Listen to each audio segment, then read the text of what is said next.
వడగాల్పుల మూలంగా మానవ జీవితం మీద ఎటువంటి ప్రభావం ఉండబోతుంది తెలుసుకుందాం. హీట్ వేవ్స్‌లో 3 రకాలుంటాయి. తక్కువ ఎఫెక్షన్ నుంచి చాలా ఎక్కువ సీరియస్ ఎఫెక్షన్ వరకు 3 రకాలుగా మనం విభజించుకోవచ్చు. దాన్ని ఫస్ట్‌ది హీట్ క్రాంప్స్, నెక్స్ట్‌ది హీట్ ఎగ్జాషన్, థర్డ్‌ది heat stroke or heat hyperpyrexia or heat hyperthermia. So, ఇలా మనం 3గా డివైడ్ చేసుకుంటాం. సో, ఫస్ట్ హీట్ క్రాంప్స్ అనేవి ఎందుకొస్తాయో తెలుసుకుందాం. ఈ హీట్ క్రాంప్స్ అనేవి ఎక్కువ ఎవరు ఎఫెక్ట్ అవుతారు? ఈ హీట్ క్రాంప్స్ ఎవరికి ఎక్కువ వస్తుంది? హీట్ క్రాంప్స్ గానీ, హీట్ ఎగ్జాషన్ గానీ, హీట్ హైపర్థెర్మియా గానీ ఎవరెవరికి ఎక్కువ వస్తుంది? అంటే చాలా చిన్న పిల్లలు, అంటే నెలలు నిండిన పిల్లలు, 4 మంత్స్ కన్నా తక్కువ వ్యవధి ఉన్న పిల్లలు, తక్కువ ఏజ్ ఉన్న పిల్లల్లో కూడా ఈ హీట్ క్రాంప్స్‌కి, హీట్ ఎగ్జాషన్‌కి వీళ్ళు ఎఫెక్ట్ అయ్యే అవకాశం ఉంటుంది. ఎందుకు వీళ్ళకి ఎక్కువ ఉంటుందంటే తలలో నాడీ వ్యవస్థ వాళ్ళలో పూర్తిగా డెవలప్ అనేది జరగదు.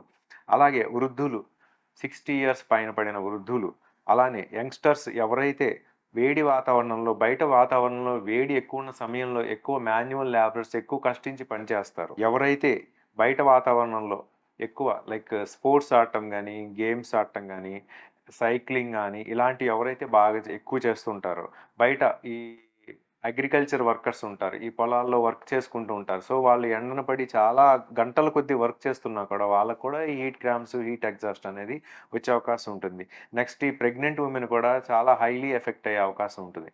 నెక్స్ట్ ఎవరైతే దుస్తులు చాలా మందంగా దుస్తులు 2, 3 లేయర్స్ దుస్తులు అంటే tight and more layers of clothes like coats గానీ, ఇట్లా ఓవర్ కోటింగ్ గానీ ఎక్కువ ఉన్న వాళ్ళకి కూడా ఈ heat cramps, closed rooms, heat rooms ఉన్న వాళ్ళలో కూడా ఈ హీట్ క్రాంప్స్‌కి ఎఫెక్ట్ అయ్యే అవకాశం ఉంటుంది. సో, ఫస్ట్ హీట్ క్రాంప్స్ అంటే ఏంటి? ఎందుకొస్తాయో తెలుసు. హీట్ క్రాంప్స్ అంటే బాడీలో మజిల్ పెయిన్ అనేది జరుగుతుంటుందన్నమాట.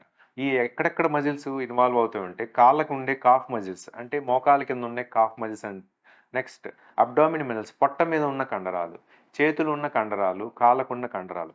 సో, ఈ మజిల్స్ ఎఫెక్ట్ అవుతాయి. సో, దాని మూలంగా వాళ్ళకి విపరీతమైన నొప్పి రావటం, మజిల్ పెయిన్ అంటాం. కండరాల నొప్పులు, కన్‌ఫ్యూజన్‌గా ఉండటము, విపరీతమైన నొప్పులు, నడవలేకపోవటం, అలసటగా ఉండటం, ఫెటీగ్ అంటాం. సో, ఇవన్నీ కూడా హీట్ క్రాంప్స్ లక్షణాలు. సో, ఇటువంటి హీట్ క్రాంప్స్ వస్తే మనం ఇమ్మీడియేట్‌గా ఏం చేయాలంటే, ఎందుకొస్తుంది అంటే sodium, potassium, calcium, magnesium electrolyte disturbance అని ఉంటుంది.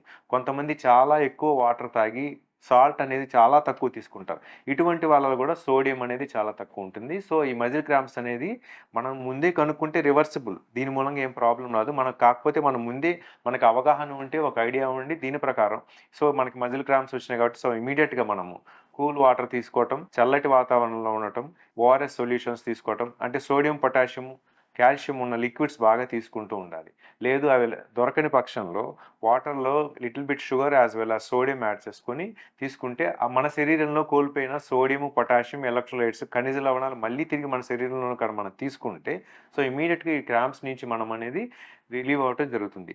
సో, ఇంకా ఎవరెవరిలో ఈ హీట్ క్రాంప్స్ అనేది ఎక్కువ వస్తాయంటే ఓవర్ వెయిట్ ఉన్న వాళ్ళలో రావచ్చు, డయాబెటిస్ ఉన్న వాళ్ళలో రావచ్చు, హైపర్ టెన్షన్ ఉన్న వాళ్ళలో రావచ్చు. సో, ఎవరికి రిస్క్ ఎక్కువ ఉంటుంది వీళ్ళంటే హార్ట్ డిసీజ్ ఉన్న వాళ్ళు గానీ, లంగ్ డిసీజ్ ఉన్న వాళ్ళని గానీ, ఇటువంటి హీట్ క్రాంప్స్ గానీ, హీట్ ఎగ్జాక్షన్ గానీ వస్తే వాళ్ళకి చిన్న ప్రాబ్లమ్ ఉన్నా కూడా చాలా ఎక్కువగా సీరియస్‌గా అయ్యే అవకాశం అనేది ఉంటుంది. So, next condition heat exhaustion.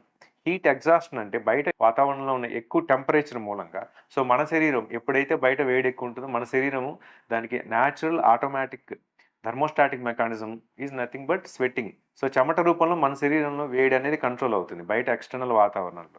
So, ఎప్పుడైతే చెమట ఎక్కువ వస్తుందో చెమటతో పాటు సోడియం, వాటర్ అన్నీ లాస్ అనేది జరుగుతుంది. సో, బయట వాతావరణంలో టెంపరేచర్ ఎక్కువ ఉంటే మన శరీరం ఆ టెంపరేచర్ నుంచి రక్షింపబడడానికి చెమట రూపంలో నీటిని బయటికి పంపిస్తుంది. సో, న్యాచురల్‌గా మన శరీరంలో నుంచి వాటర్, సోడియం, పొటాషియం అన్నీ వెళ్ళిపోతుంటాయి. సో, వాళ్ళు డీహైడ్రేటెడ్‌గా కనిపిస్తారు. విపరీతమైన స్వెట్టింగ్ ఉంటుంది వాళ్ళకి. కన్‌ఫ్యూజన్‌లో ఉంటారు. తల నొప్పి రావటం జరుగుతుంది.